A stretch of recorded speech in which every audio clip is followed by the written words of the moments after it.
पर्यटन खातं गोवा सरकार प्रस्तुत 150 कलाकारांनी साकारलेलं महानाट्य शिवशाहीची गर्जना। जय शिवराय, जय शंभूराजे, जय जिजाऊ। मांजा मोंगाळ गोळेकरांनो नमस्कार। छत्रपती शिवाजी महाराजांच्या जयंती सारखा पवित्र आणि प्रेरणादायी सोहळ्यात मला सोनोपंत आणि गागा भट्ट अशा भूमिका साकारण्याचा दुसऱ्यांदा मान मिळतो आहे। हे माझे अहोभाग्यच आहे। हा एक भावनिक आणि आध्यात्मिक अनुभव आहे।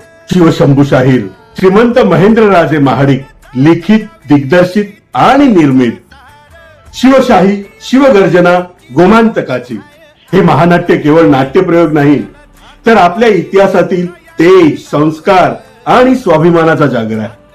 हे सादर करताना मन अगदी अभिमानाने भरून येते। गोवा पर्यटन खात्याने अशा भव्य, दिव्य आणि सांस्कृतिक उपक्रमाचे आयोजन केल्याबद्दल मी त्यांचे अभिनंदन आणि आभार मानतो। हा सोहळा प्रत्येक गोयंकरांसाठी प्रेरणा, अभिमानी आणि अस्मितेचा अविस्मरणीय उत्सव आहे। तुम्ही सगळे मुद्दाम येयात हा। 21 फेब्रुवारी 2026 दिसा सांजे 6 वरांचेर देव बोडगेश्वर मैदान म्हापसा हांगा। देव बरे कर। जय शिवराय। दिनांक 21 फेब्रुवारी 2026 श्री देव बोडगेश्वर मैदान म्हापसा येथे संध्याकाळी 6 वाजता।